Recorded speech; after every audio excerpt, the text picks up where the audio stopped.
everybody to our next ICIE Talks. Today's topic is titled 3 Simple Questions to Deepen Thinking and Learning. Our special guest is Professor Dr. Christine Boyko-Head. She is a professor at Mohawk College in Canada and a co-founder of Kaleidoscope Learning Solutions from Canada. So I will tell you a little bit about Christine. She is an artist educator specializing in innovating curriculum, arts-based integration, creativity, and career development. She has taught internationally and has shared her research on the development of equitable, empathic, collaborative learning experiences globally. She is co-founder of Kaleidoscope Learning Solutions, a learning platform offering free resources to help educators and parents think differently, learn flexibly. She lives in Canada on the shores of Lake Erie and the Grand River. Now I'm going to introduce Professor Taysir Yamin. He is a General Director of ICIE, International Center for Innovation in Education. Welcome, Professor. Thank you so much.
Christine will have a new book, and this book will be published by the International Center for Innovation in Education very soon. And it is entitled Mind the Gap. And this is one of the most interesting topics, and books will be published by the ICIE.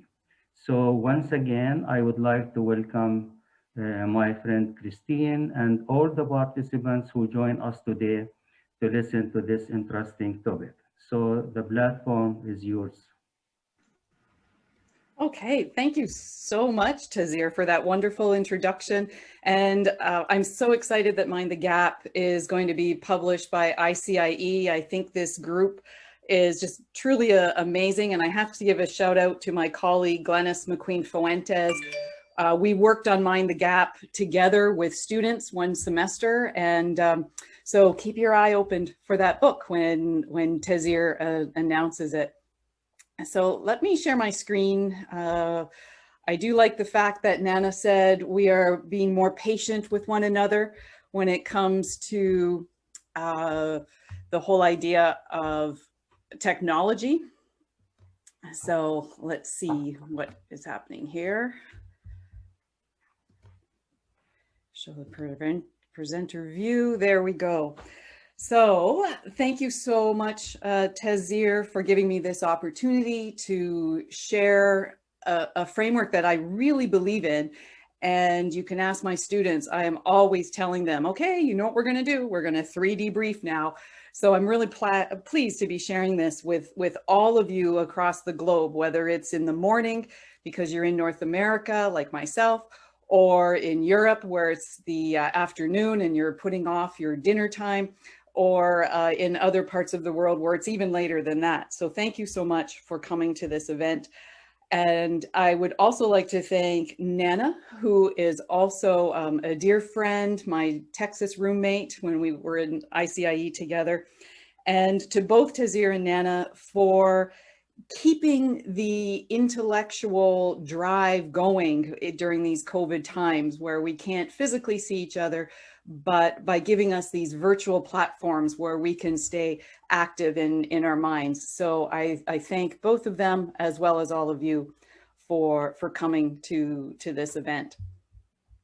So to get started, I'm going to ask you to imagine learners that felt empowered, confident, and strong in their self-expression. Imagine learners that had a sense of competency and effectiveness and achievement in their critical thinking, and they felt reassured and clear in their written and verbal communication. Now imagine they felt this way because they discovered a learning framework that, I quote, helped them get the words in their brain onto paper in a way anyone could understand. Imagine that they could apply this framework to any situation, any subject matter, in every context they encountered. And they knew that they could also grow with these 3 questions forming the framework throughout their personal and professional lifetime. Imagine that. Now let me share with you those 3 simple questions that make up this special framework. This is the 3D briefing model, and the empowering questions are what, so what, now what? These questions, over the years that I've worked with them with students, have generated confidence and self-efficacy in my post-secondary learners, and they felt better critical thinkers and more effective communicators by learning this model. I have in fact renamed it the 3D briefing model because it really does encompass everything, which I'm going to show you in this presentation. So the 3 simple questions that we have to ask ourselves with this model: what, so what, now what? And these questions form a versatile and comprehensive 3-dimensional exploratory framework for any text, any artifact, any action, any activity, interaction, or event.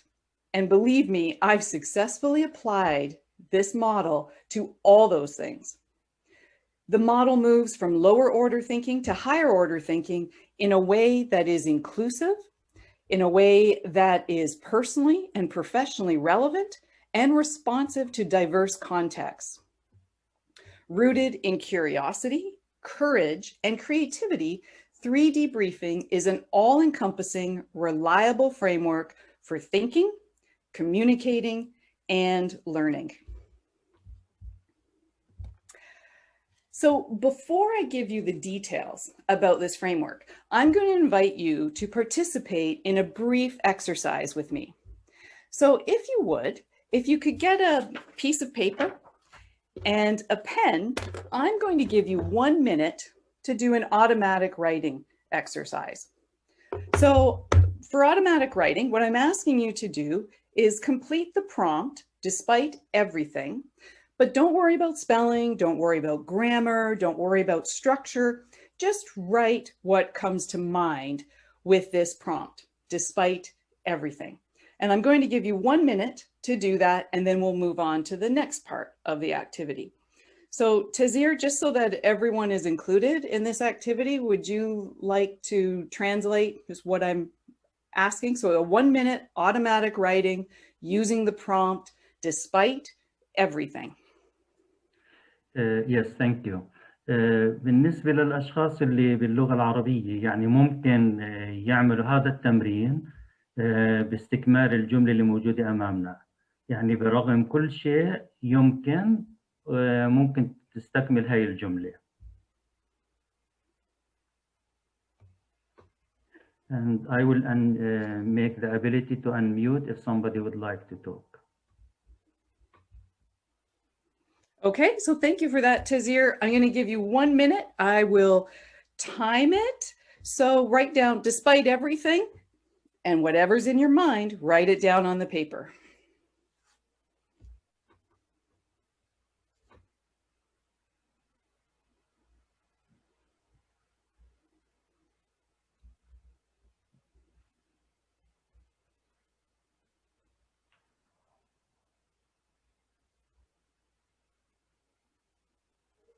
And Nana will explain in Croatian. I explain something in Arabic and English.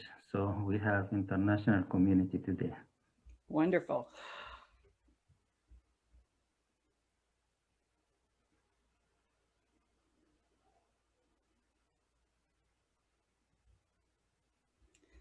So you have about 30 seconds left.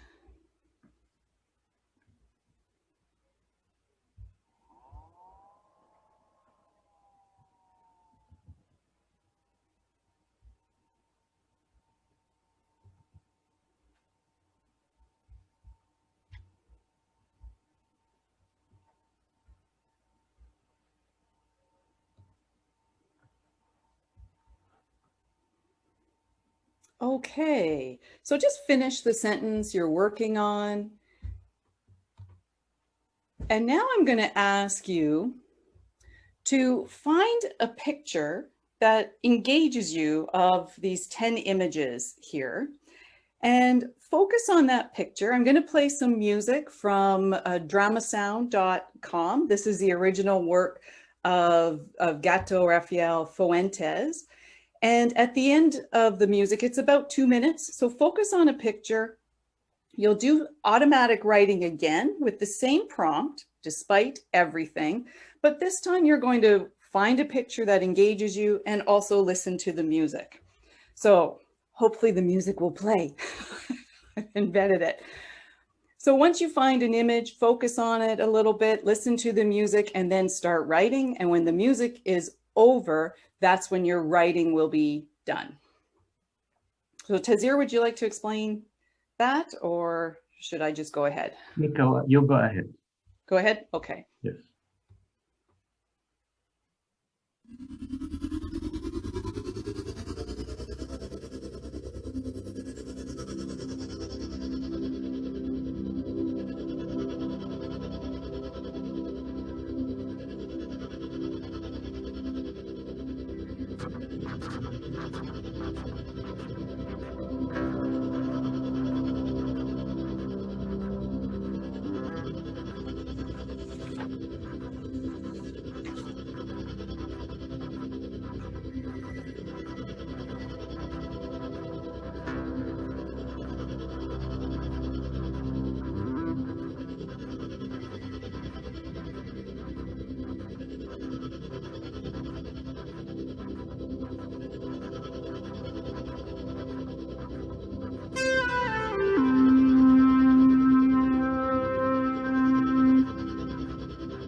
Okay, thank you for doing that activity. So just finish the sentence you're working on if you're in the middle, and you can always put that aside and complete your writing later.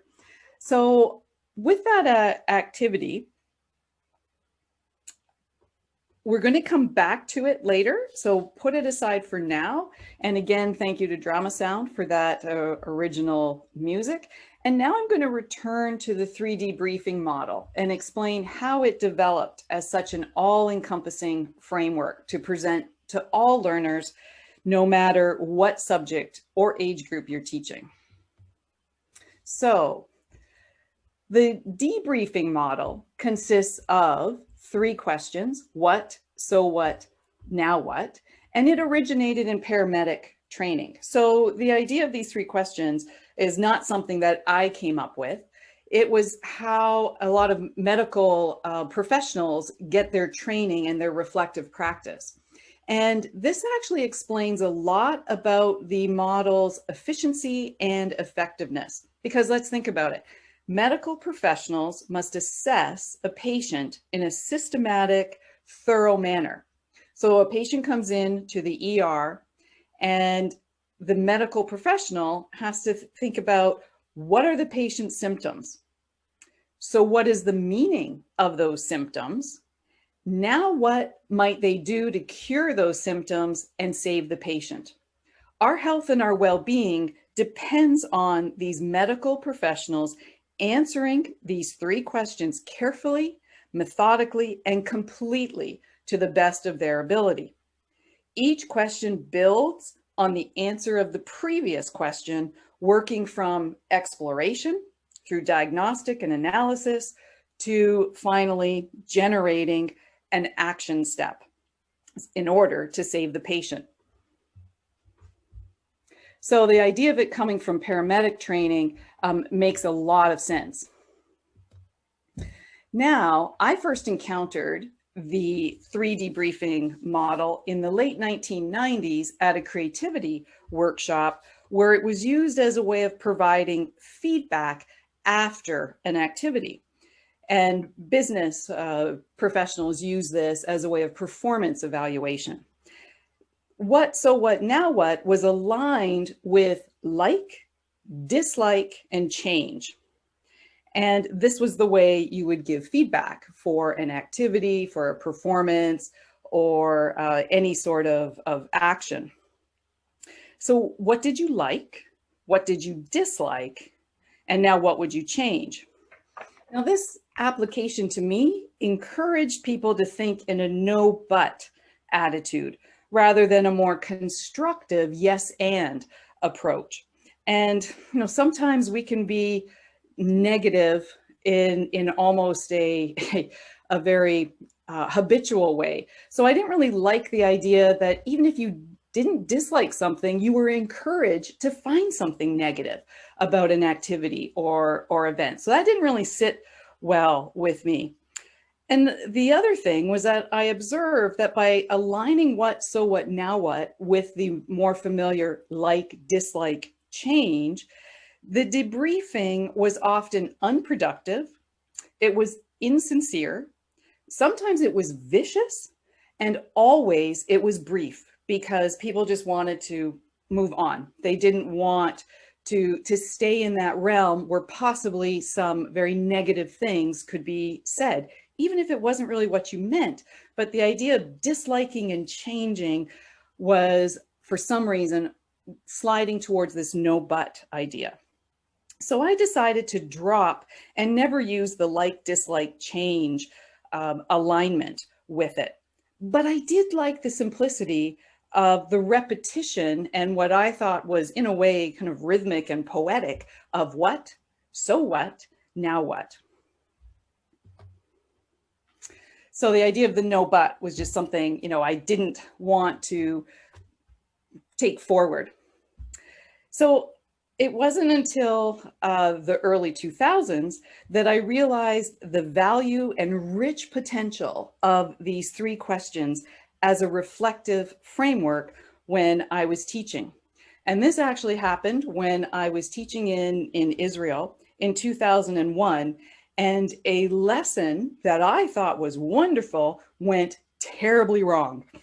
So instead of that negative no but form of debriefing, my graduate learners and I took a more productive problem-solving approach and explored what just happened.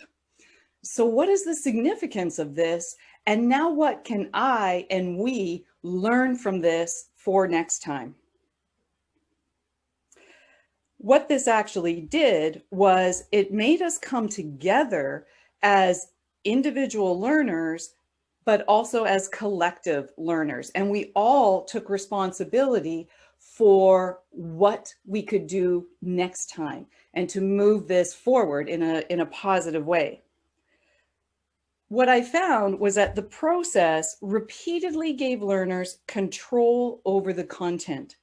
It gave them a personal connection to that content and a sense of competency in their ability to express their thoughts about the content. The more that learners practiced the 3 questions, the better they got in thinking critically and discussing deeply. But still, I want to say this was always a post-activity reflection. So it was always done as a feedback model. And that was fine for years because it always created very rich discussions. And what ended up happening, which made it so exciting for me as an instructor, was that by doing an activity with my learners, or even if they initiated the activity, by using what, so what, now what, we uncovered the learning goals. I didn't have to explain what our objectives were. They uncovered them themselves through this rich discussion. We also discovered unanticipated connections. So I learned so much from my students because they saw other things in the activities and shared them through this model. So that was always, really exciting. And as a result, we had the curriculum emerging and expanding through the learner's exploration of what we did, so what it signified to them, and now what they could do with that learning in the future.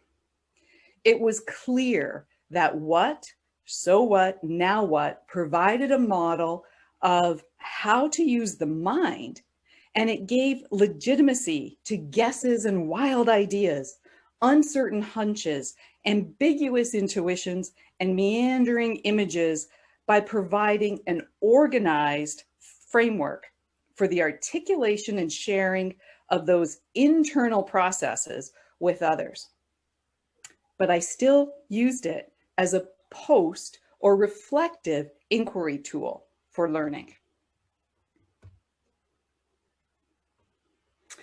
Then in 2011, I started teaching a mandatory communication course to what I could only classify as reluctant writers and reluctant learners. This was at the current college that I'm at now, Mohawk College in Canada. I do have to say I've always lived in Canada, but have taught in other places. So this was actually nice to come back to my home country and help learners in Canada. I was teaching in the States for a long time. But since 2011, it's been 10 years, 9 years. I can't do the math. It's been 10 years, wow. And over those 10 years, the what, so what, now what model totally transformed from a reflective practice to a 3-dimensional, reliable structure that could be applied before an event, during an activity, as well as after any lesson and for any communication act. And this was something that iterated through my working with students that hated writing, that hated my course and didn't want to be there, but they had to have it because it was a mandatory communication course. Does that sound familiar to anybody out there? Do you have students like that? They have to be in your course. And so the best thing for me and for them is to give them something that they found relevant and that they saw could be useful to them in the future. So over the years of developing this model with learners, I saw that their communication improved, their exam writing improved. And I'm not one that agrees with writing exams, but I also collected their feedback over the years. And a lot of this presentation has their own words integrated into it. So it was clear to me, and it is so clear to me now, and I hope it'll be clear to you, that this model is especially helpful for learners who struggle with written and verbal communication due to various reasons, but some of those reasons are because they lack confidence. They lack self-esteem. They think no one cares about their point of view, so they don't even try to share their thoughts. Some of these students are struggling because they lack a structure. They lack knowing how and where to start a project or how and where to start a paper. And they don't even know how to proceed with assignments either. These are all things students have told me were their struggles.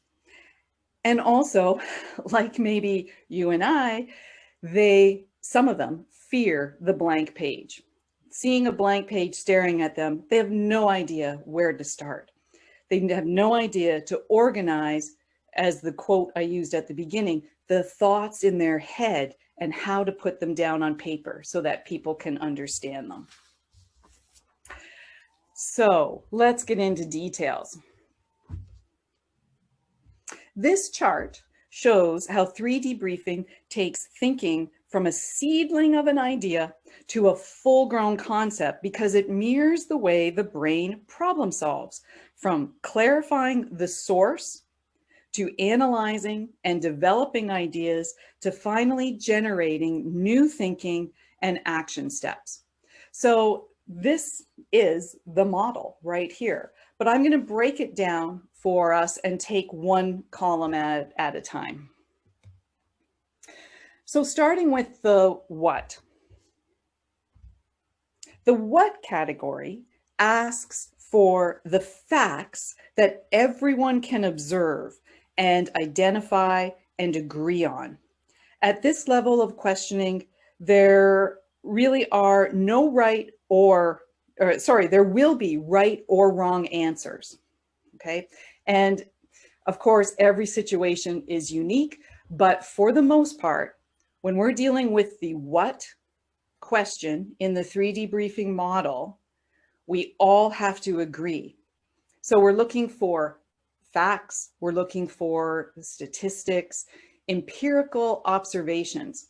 Can we identify the facts of what we're dealing with? Can we identify the directions? Can we identify the literal content? And so I'm going to go back actually to that activity that I asked you to do. And you can either write in the chat, and maybe Nana can read those to me, or whatever you want to do, Nana, if you want people to come off mute. But let's think about that opening activity. And I'm going to ask you the very simple question, what were you invited to do? So let's practice the very first category. So with that activity, what were you asked to do?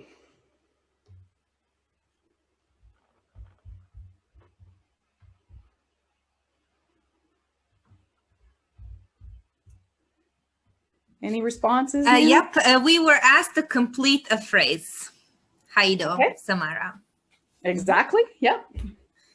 What else?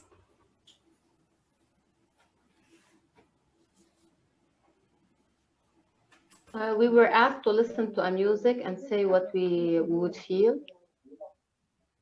Okay, yes, thank you for that. We were asked to imagine how we deal with difficulties. Okay, thank you. So in the chat, we have share your thinking from Nihad and to write a text starting with a phrase by Sophia. Okay, excellent. So what this is showing is that at this level of the model, all we want to do is identify the directions because we're applying it to an activity. So did we all understand when the activity began and when it ended? Did we understand what we were asked to do? If someone said, well, we were told to go for a walk around the block, I mean, the rest of us would probably be shaking our heads and thinking, I missed that part. Maybe there was an internet glitch, a lag in the Wi-Fi. But that would be a problem. And we'd have to either say, no, that wasn't part of the directions. You must have been on a different Zoom call, because we all need to know what we're dealing with. If we're doing a textual analysis, what is the text we're looking at? Is it a movie? Is it a book? Is it a short story? Is it a poem? We have to agree in order to move on to the next level. And so the what question is very simply the literal content. It's identifying what we're dealing with, what we're all dealing with. I took my glasses off, so I can't see the button to change the slide. Okay, so what were we asked to do in the opening activity? We have everyone, I think, thinking on the same page. They got all of that. So we'll move on to the next question. I don't know, Nana, if you can get rid of that annotate, but that's fine if you can't. So now the so what question. This asks for values, beliefs, experiences, attitudes, biases, and perspectives unique to each person regarding the focus of our analysis. So in this case, we are analyzing the activity I asked you to do. We no longer seek or can have total agreement all the time at this level of questioning because we're all unique. I mean, we've seen it just with the time zones we're in. So we want to know, so what each person thinks about the object. Some answers, of course, may be better than others due to evidence, due to education, due to life experience. But there are no right or wrong answers. And I'm saying that, of course, there may be in certain circumstances. But overall, the so what, because it draws on our values and our beliefs, our life experiences, really us, who we are, we're not going to have the same answers. We might have some overlapping ones. We might have similar ones, but we can also have very disparate answers. And for me, this is the exciting part. This is where we interpret data for meaning based on who we are and what we've experienced. This is where we look at various contexts and worldviews. And this is where we connect that what activity that we identified to why it was significant or not to us. So we want to know what each person thinks about that object. And the questioning shows what we know, it shows what we think we know, what we need to know more about, and what we need to maybe have open our eyes because someone has shared something that we never thought of. So I'm going to go back to you and say, so what was the significance of that opening activity to you? So again, in the chat, Nana, if you want to read those out or if someone wants to come off mute. So what was the point of that activity? So Kyra answered the first question, express ourselves, but I feel it's a good answer for this question also. Yes, so thank you for that, Nana, because this is, I never say, my friend Glennis knows, I never say no to anything, especially if a student brings it up.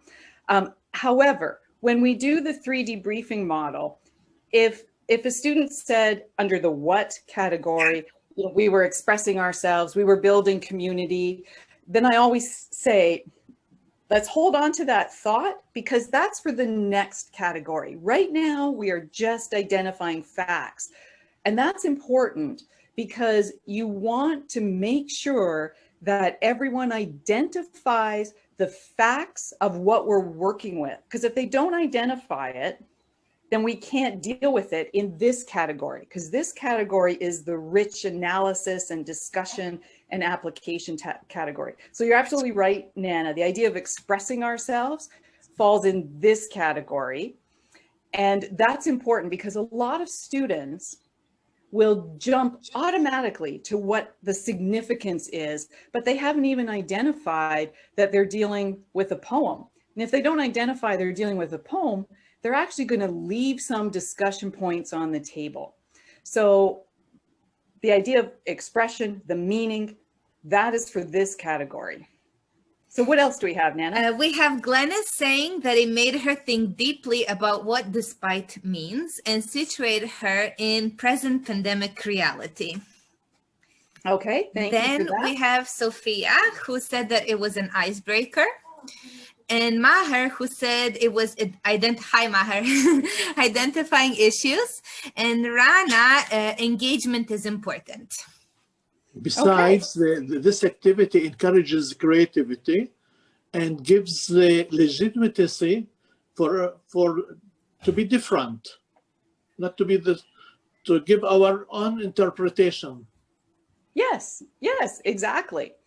And so all of those things are wonderful examples of the significance.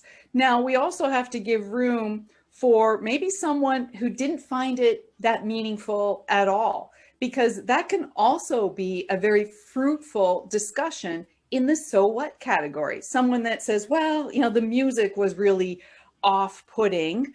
Okay, so let's explore why that was. And again, it opens up all sorts of possibilities of discussion. But is there anything else, Nana? Yes, there's Mai. She said that it made her think about despite everything. And Nihat said it's like brainstorm to introduce the topic. Okay, thank you for all of that. Some of them I had anticipated.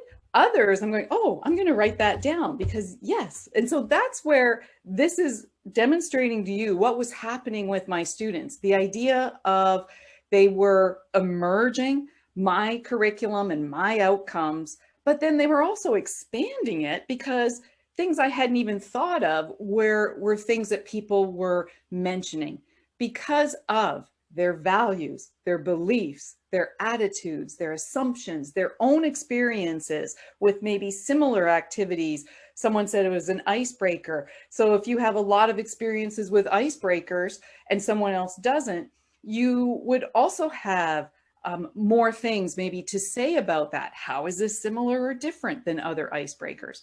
So this part, the so what, is such a rich area. And I'll come back to this when we relate this to writing as well. But thank you for that. So now there's one more. Could we just so that no one's excluded? Okay. Okay. So trigger their inner writer in each of us in a safe environment where error is okay, with different kinds of stimuli, a simple abstract sentence, images, a music track, etc. Okay. Thank you for that. Yes. So now let's move on to the last category, the now what.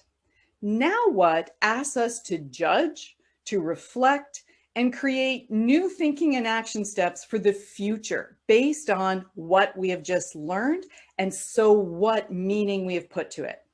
At this questioning level, the answers, while linked to each person, expands to include benefits to the larger community or benefits to our future. So answers look at now what can be done better next time and is a call to action based on the new information and solutions discovered. So here's where if something did go wrong, now what would you do to change that?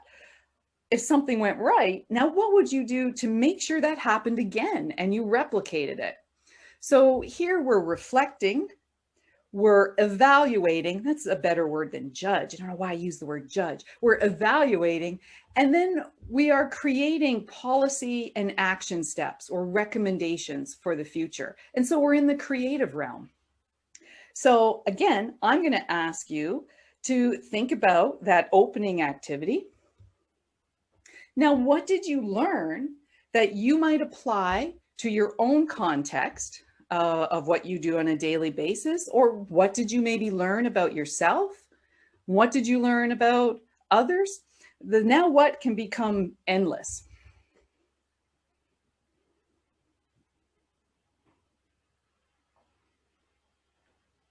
So any answers there, Nana?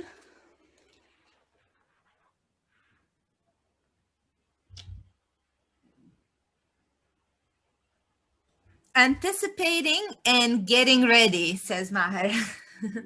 Okay, thank you. Maybe I can throw mine in while we're waiting. Both my stories were about emotion with a female character. So I'm just curious about why. Okay. In the meantime, we have Haido saying that images and music stimuli can get students engaged and exciting. And Glennis said that it gave her a map forward with more confidence. Okay, thank you. So, I mean, the idea of the now what can be on an individual level. It can be also on the collective level. It can be on the personal level or the professional level. Everyone arrives at a different place than where they began. And in this way, the 3D briefing process has helped us grow and learn in unique ways, but in a repeatable, reliable, methodical manner. And the idea of this now what, now what might we add to this activity? I didn't ask people to share their stories, but that might be something that we would want to add to it next time. Or maybe that makes us think, well, by sharing, we might be censoring what we're really writing. So again, no right or wrong with the now what, similar with the so what. There's no right or wrong. There may be better answers than others, but unlike the what category that does have a right or wrong, we're either dealing with an activity or we're dealing with a text. These last two categories, the middle one and this one, now what, is really creative and expansive in possibilities. So we're having new ideas and actions for the future. Is there anything else there, Nana, that we need to hear? Yes, there is. Okay, great. So we have Nihad saying, encourage critical thinking, I think. Mukund, I'm sorry if I'm doing a disservice to your name, says engagement is important. And Mai says this give the students more confidence, while Rana says to be prepared according to students' readiness, so all the answers are accepted. And Rahman says enriching the educational atmosphere, stimulating creativity and daring. All right. All great answers. Thank you for that. I hope you can see, I like the one that, because it brought something to my mind that I did want to emphasize with you. I hope that you can see how you could use what, so what, now what with any age group. Because the answers, as I think it was 2 people back from the last one, Nana, the chat there revealed that any learner can do this because it's dependent on really their own answers. So if they're a PhD student or if they're just starting their educational journey in kindergarten, the questions encourage them to answer where they're at the moment, but taking that one step forward with the now what for next time. So it really is a versatile framework because I'm sure many of you are teaching at all different levels and have all different contexts. So are we good to move forward, Nana?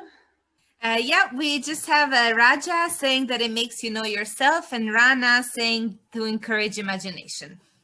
Okay, thank you for that. So let me just share this slide with you. So this is just a sample and really I wasn't even going to show this because the literary analysis, whether it's a literary analysis, whether it's an analysis of an action or an activity of something in the past, I mean, the questions are simple at the beginning, but we can go in so many different directions. So let's, for example, say we're doing a literary analysis. We're looking at a text. So again, what are the facts?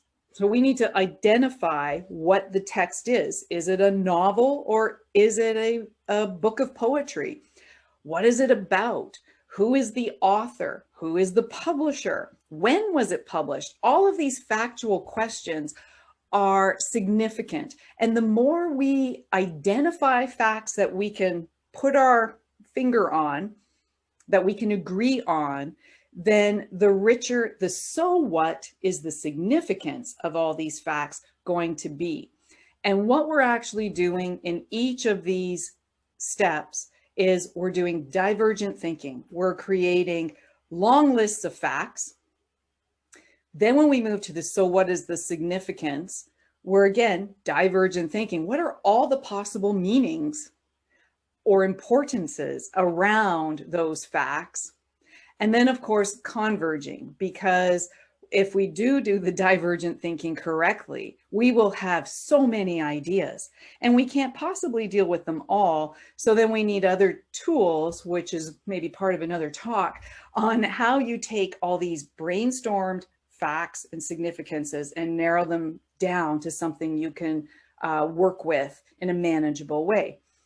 And we do the same thing, divergent and convergent thinking, with the now what? Now, what does this have to do with you? Now, what impact does this text have on readers, on society? Now, what action steps are recommended because of this book? How does this literary analysis teach us, or now what does it teach us about life? Now, what rehearsals of life situations do we get from this book? And basically, it's a now what ways might this prepare us for the future by reading this book. So the very bottom of this chart shows you under the what we have closed questions. They're factual questions. Either the book was written by Chimamanda Adichie or it wasn't. There's a right and a wrong answer. But when it comes to the so what and the now what, we have open questions. So we have open answers because they're debatable, as well as the now what, they're creative answers that project us into the future. So the idea of the so what, so what, now what, the importance of divergent and convergent thinking in each of these categories, and that it can be used before an event. So right now I'm dealing with electrical students that are working on a large capstone project for the entire semester. So they're forming teams, design teams, and I'm using what, so what, now what, as a way for them to anticipate their team's strengths as well as their team's challenges, so that they can mitigate those challenges. And if they anticipate, what might work well with this team, what might be our setbacks, so what will be the significance of those setbacks if they happen, and now what can we do to prevent those setbacks? And so we're using it as a way to anticipate challenges so that the students can actually succeed better because they've thought about some of the problems that could arise, and therefore they're going to problem solve for those possible situations before they happen. The idea of you using this during an activity, I'm going to show you that next. And then of course, after is the reflective practice. That's the traditional form of what, so what, now what, as it was used in paramedic training and then in business for performance reviews. So I called it, again, the 3D briefing because you can use it before, during, and after for any subject, for any communication assignment. So I'm going to turn to how, and this is what really kind of blew my mind when I was working with the Mohawk College students, is that not only was the 3D briefing model, what, so what, now what, good for discussions. That was the way I was using it for 10 years when I was working in the United States and Israel. But for my reluctant learners and reluctant writers and communicators, it became a way to structure their written and verbal communication, so oral presentations. So what I've done here, and I do have some resources that you can access about this that goes into more detail, but the model reflects what we do when we write. The introduction mirrors the what category. It also mirrors a topic sentence for a paragraph. The body of an essay reflects the so what. So what is the significance of the thesis, the topic that you said in the introduction we're going to be talking about? This also mirrors the supporting sentences in a paragraph. And the now what category mirrors what we do in a conclusion and what we do in a transition sentence at the end of a paragraph, where we link back to the thesis topic, our message, and we look forward to the next paragraph and how this paragraph links to the next paragraph and the next point we're going to discuss. This was truly revolutionary for my students. And it took me 10 years with their help to figure it out, because it all of a sudden turned the light bulb on for so many of them. So here's another slide, an example. When considering your introduction, you want to think about what will grab your reader's attention so they want to read your work. So what is your message? What is your thesis? And now what path will you take readers on so that they believe what you believe about the topic? Whether you're doing a modest essay or a more complex essay, and I have worked with PhD students to help them just give an overarching proposal even, and a rough design to what they want to work with. The what, so what, now what is in the introduction. It's in the proposal. The other circles I have in the modest essay, your first section could answer what, or that first paragraph. What are you talking about? What is the definition of climate change? Again, so that we're all on the same page. Then the next paragraph or the next section is, so what's the significance of climate change? Because this, again, can have all different meanings for different people. And that's the exciting part, which is why I made this circle bigger. And then the now what? Now what recommendations do you make about climate change? And our conclusion pulls it all together. What, so what, now what? And it needs to balance. The end should balance with the beginning. I tell my students, if it doesn't balance, then you want to make tweaks here and there. Where do you make the changes? Is it at the beginning or is it at the end? It depends on you, really. But when we get to the complex essay, it's the same thing, although we may have what, so what, now what within an entire section. And we may have a few of those because it's a more complex topic we're dealing with. But the importance is the repetition. All you have to remember are these three things: what, so what, now what, and what it is you're exploring with each of those categories. And this is where my students said it allowed them to actually think critically, to really think creatively as well, and not worry about structure, because the structure was simplified for them. And that doesn't mean that it doesn't reflect complexity of thought, but it freed them from thinking, what model am I supposed to use? How am I supposed to critically think? I have all these thoughts going on. How do I organize it? It gave them gives them a very simple structure to follow, and they can then focus on their thinking rather than on the external trappings of what we expect with communication. So I wanted to share this slide with you. And just to recap, I just kind of put this slide in at the last minute because I find, you know, again, the 3D briefing is just such a rich framework. So if you look on the dark green side, if we talk about the cognitive level, if we talk about the evidence we require, the type of reading that we need to do, the outcomes that we want, and then I have related it to writing, paragraph alignment and essay alignment. We see under the what category, we're looking for the literal level of what we're dealing with. Just what are the facts? What is it?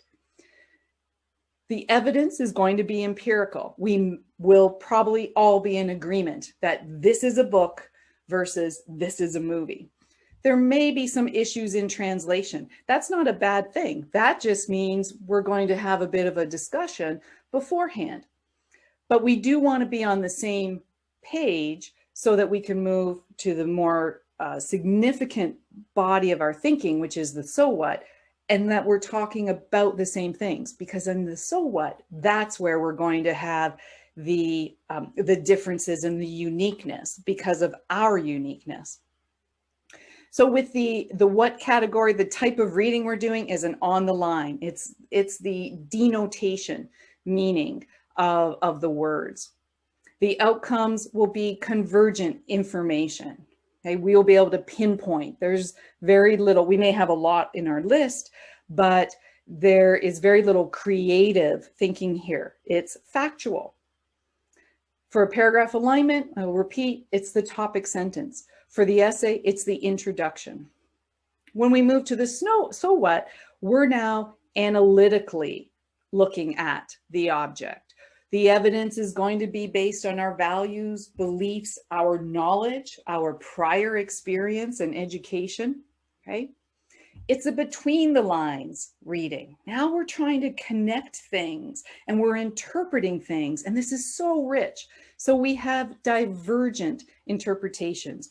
We're now expanding our thinking from the convergent information of what. This becomes the supporting sentences in our paragraphs, and it's the body paragraphs in our essay.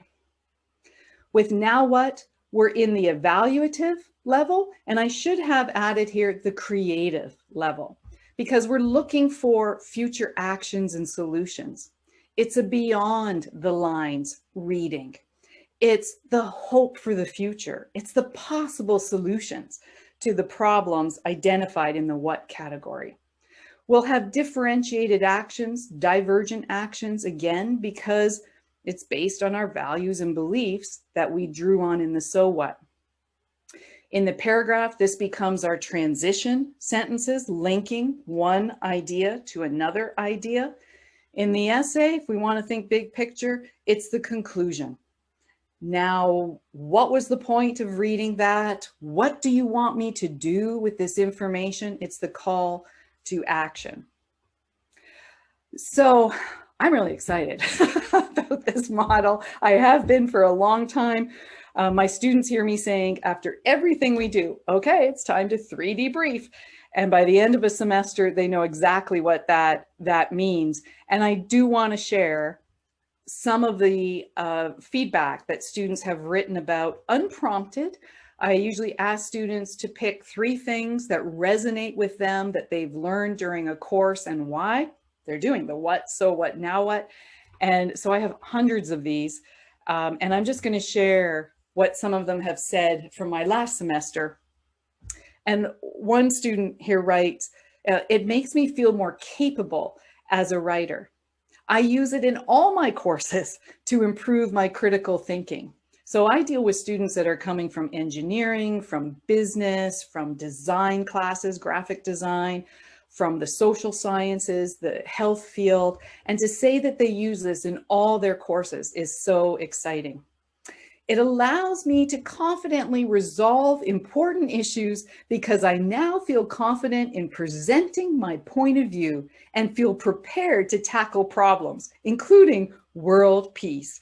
And I wanted to end on that world peace one. When I saw that, I thought, oh, isn't that delightful? This person is really pushing this forward to the world. And the confidence and the sense of empowerment that students get from this model is really so satisfying. So it really is a three-dimensional model based on three very simple questions. What, so what, now what? So now what if we found this framework? As our world gains in complexity, our teaching and learning tools don't have to be as complex and confusing. We're in a confusing state right now. Wouldn't it be nice to give our students something that was kind of grounded, that they could really sink their teeth into and hang on to? Now, what if our learners had a memorable, transferable, and flexible framework for any scenario, anything that they encounter? What if this framework also gave learners confidence, courage, autonomy, creativity, and the necessary skills to develop a critical habit of mind where critical thinking and clear communication guides their actions? What if they took what, so what, now what, and applied it to this upside down world that they're in right now? What is happening because of COVID? So what's the significance of this? And now what can we learn from this about ourselves, about others, and about the world? Would you want to try such a framework? I hope so. And I hope that you found this useful. And I do have some free resources from Kaleidoscope Learning Solutions, and that goes into more detail about 3D briefing and that you might find helpful. So with that, now what ways might you adapt the 3D briefing model that you just saw here to your context? I'd love to help you, and I'd love to hear from you. So that's my presentation. I could go on talking about 3D briefing, but I will stop because I do appreciate and respect your time. So thank you so much. Merci, shukran, toda, gracias. And if you have any questions, I would be more than happy to answer them. So Nana, I can stop sharing my screen now if that's what you would prefer. Yep, it's great. We can see people. Good. So there's a couple of comments I can read, and while I'm reading, people can feel free to add their questions, or they can also unmute. As we said before, there was a question about recording. So yes, there will be one.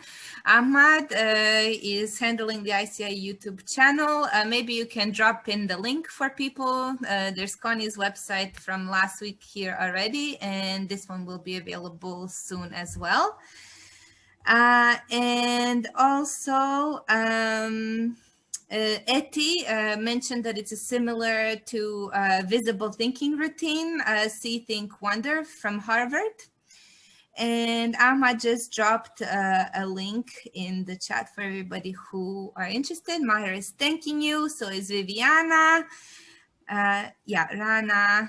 Gordana said that it was an interesting presentation and she will consider how to incorporate this idea into her career orientation with her students. Rana is asking, can we apply the strategy with kids? Yeah, definitely. And that is, I think, the beauty of it, that it can grow with learners as they grow and advance. So we, of course, can ask a child to identify, what are you looking at? What are you working with? What are you doing? And then, so what's the significance of that? We might say, you know, what does that mean to you? And now what do you want to do tomorrow with that idea? So I think what would be ideal is if elementary teachers introduce this model to students, and then the secondary, the high school teachers reiterated it, reinforced it, so that by the time students, you know, in 10 or 15 years get to the post-secondary level, we're also reinforcing it, and it is now a mindset. I have to tell you, my family will not watch a movie with me because I do this all the time. What is happening? So what's the significance? You know, now what is something that I can do with, you know, what the movie is showing me? Or an event in history. What happened? So what's the meaning of this? And now what can I learn from this? So it's a very scaffolded model. It does reflect, there was a slide there that was showing how it reflected Bloom's taxonomy of starting from the very beginning of the lower order thinking, just identifying what we're dealing with, and then moving it through to the higher order thinking of creating new ideas from it. So I think absolutely you can do it with children because it's based on their answers. It's based on them and where they're at, not so much based on you. You can of course relate it, the so what. So what does this have to do with the content of our course? So what does this have to do with what we just read? But that's where it grows with the individual. And if you do it with some children, I'd love to hear about it. I'd love to hear what you've done, what they've said, and we can work together on exploring this model even further. Thank you so much. So I will read a few more comments. Yoiti, I'm sorry, very systematic and organized way to enhance thinking. Tanya is thanking you for a very interesting presentation. And Joyti is asking, can be tried, she's saying that it can be tried in different contexts to study the cross-cultural reach. Oh, yeah, definitely. Yeah. We have a lot of thank yous for your presentation. Well, thank you for the thank yous. Including our friend Gulsha. Oh, Gulsha, yeah, nice to see you, Gulsha. Camila is probably somebody you know. She says she hopes to see you one of these days. Wouldn't it be nice at an ICIE conference?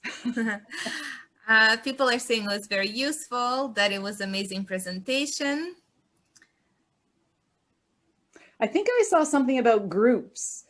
Ask if it could be done with groups, and definitely this can be done individually, individual reflection, individual anticipation of events maybe, or responses to something, but definitely with a group. That's what I'm doing right now, and I've been doing this for a number of years with my design students, because they form a company, a fictional company, and so they go through now at the beginning of the stages of their company, what do they need to do? So what is their group dynamics and makeup?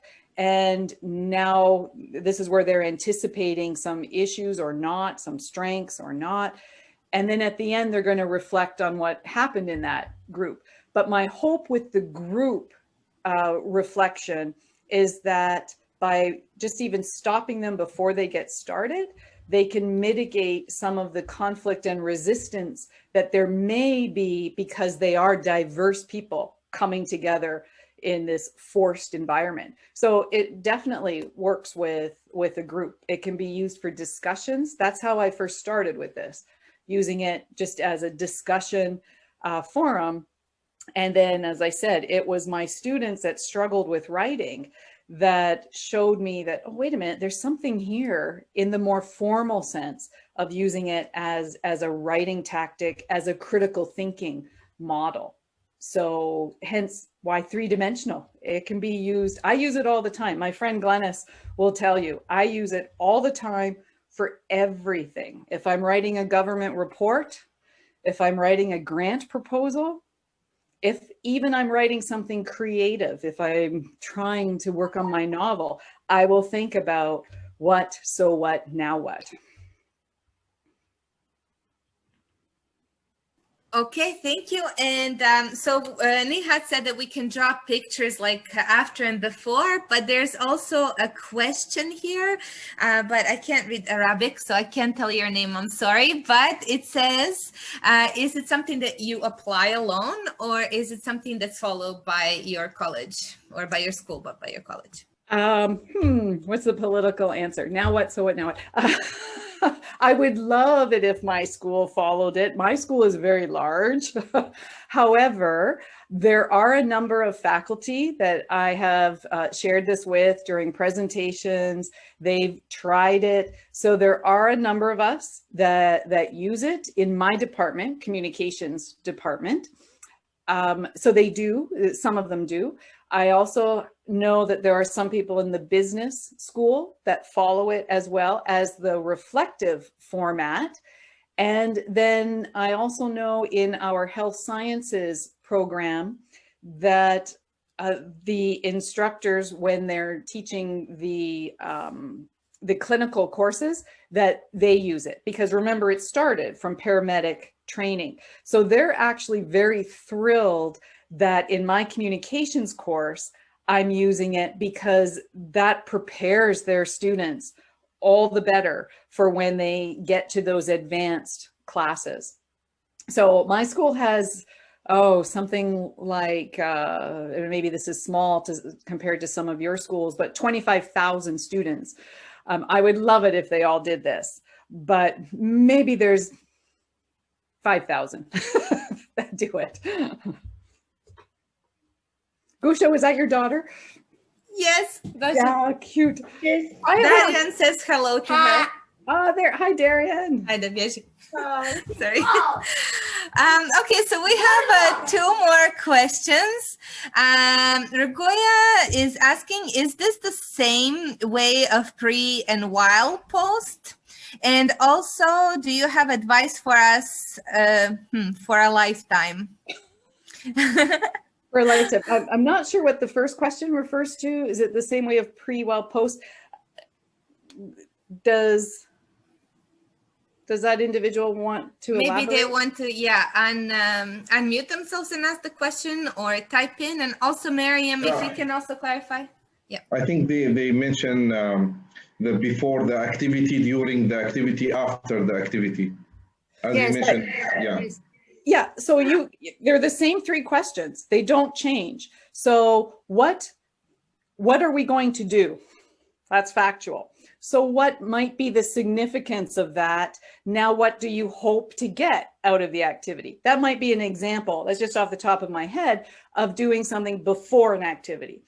Then when I refer to during the activity, this is when I'm thinking of it in terms of when you're doing research and when you're writing, that you're in the midst of an assignment. So what research am I going to do? So what is the significance of the research I just found? Now what am I going to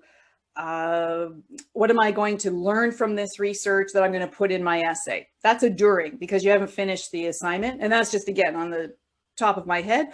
The answers and the questions themselves depend on what you're working on. And for me, because I've been doing this for so long, when I'm in the midst, especially as a teacher, I know what I want to deliver, but at the same time, I have this script of what, so what, now what, running in my head during an activity. Like, what is happening? Okay, I have some people that are on video. I have other people that are not. So what's the significance of that? Should I ask people to come on video to make sure they're engaged? So even while I'm presenting one thing, it's almost like a split brain.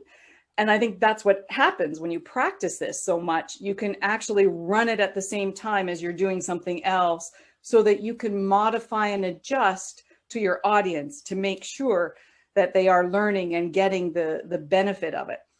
The after is the, what did we just do? So what was the significance? Now, what did I learn? Or now, what might I do with this myself? We're all, I think, educators. So I would invite you to debrief this whole presentation. What did I say to you? So what was the significance of that for you? And what Nana pulls out of it is going to be very different than what Yusuf pulls out of it. And now, what are you going to do with this? Again, it depends on your context. If you're working with little children, you might give the example of drawing the before, during, and after. That's a great example. Someone who's working with PhD students might have them think of their dissertation proposal using these 3 things. So your context is unique to you. I do not pretend to be the expert of all of these things. I just wanted to share this, and then it's up to you in the now what to think what you can do with it. How can you change it and modify it to make it work for you and your learners? So I hope that answered that one. I forgot what the other question was. I think it kind of answers both, because I think Okay. it was about advice in general, I think. Oh, for life. Yes, yeah. And I think maybe the last question, which kind of ties on to what you just said, just because we're at 6:22. How would you define the 3 main components of teaching or encouraging creativity or daring to think outside the box? Sorry, could you repeat that?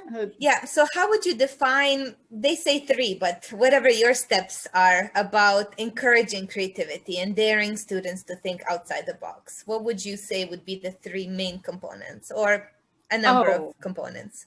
Well, I think if we're talking about tools, then I think it comes back to divergent thinking. So encouraging people to brainstorm. And we know from being in administrative meetings that people are not good brainstormers. People come up with 2 ideas and they think that's it for brainstorming. And so encouraging people to brainstorm, to expand their thinking, come up with all possibilities, and then of course narrowing it down, because we can't deal with all of that. So I do teach my students, I have a special class just on the creativity tools of divergent and convergent thinking. And actually it's in the book, is it not, Tazir? The Mind the Gap book has some of those tools in there. So, I mean, that's a tool, but I think also we have to recognize that some people do brainstorm and think divergently as a preference. They are comfortable doing that, while other people like clarity.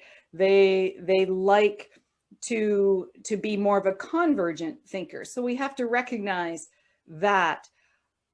Overall, I think it goes back to courage. It goes back to support and being there to help people to think creatively, and showing them that you might have to risk it. And that's what I have to give a big shout out to all my students, because while I was working on this, I was taking a risk with them, and they were accepting of that risk. They were telling me when it wasn't working, or they were telling me when they didn't understand that so what part of the essay. And so with their patience and courage, we were able to make changes. And, you know, for some people, it works really well. For other people, they maybe don't need it.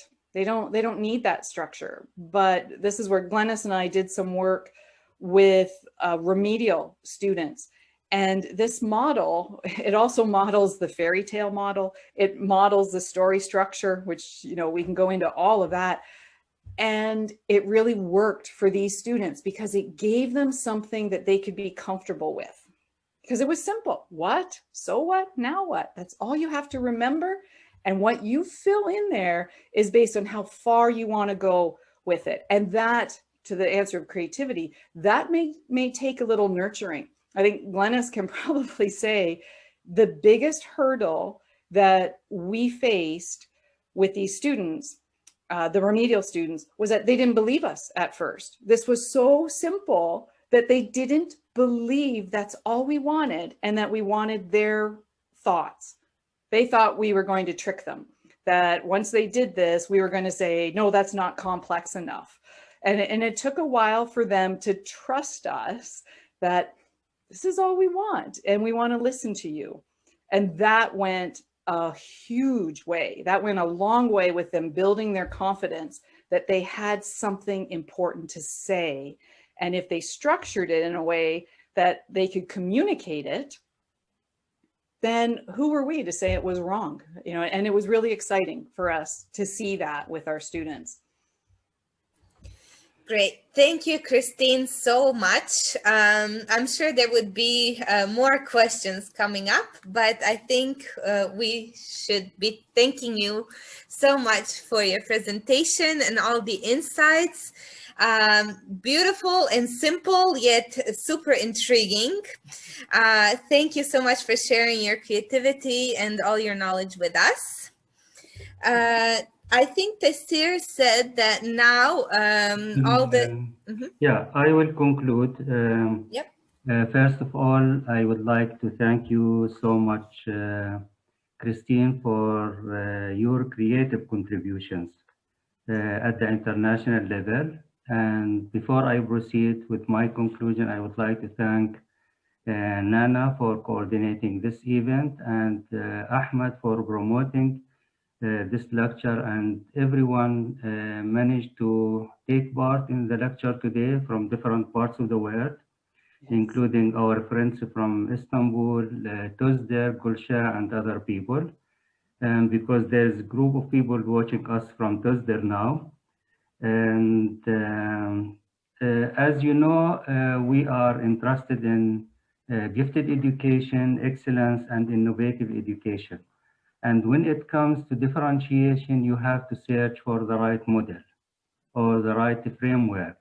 So today we managed to bring to the platform this 3D briefing model or framework, which could be adopted and which could be employed effectively when you do differentiation in order to meet the cognitive and pedagogical needs of the gifted and high achiever, gifted students and high achievers. This is one thing. The other thing, as you see, that this model can be employed and applicable in different types of action and context. But as you realize that it is not expected from the speaker to give more examples when it comes to different fields of knowledge. For example, physics, chemistry, mathematics, and so on. But it is your job to find out how could you employ this framework. And again, you give us too much food for thought today. And we are looking forward, to have you again in this platform. So thank you so much, Christine, and we wish you all the best. Okay, thank you, Tazir. Thank you, Nana, Ahmad. Thank you, everyone, for coming and giving me this opportunity.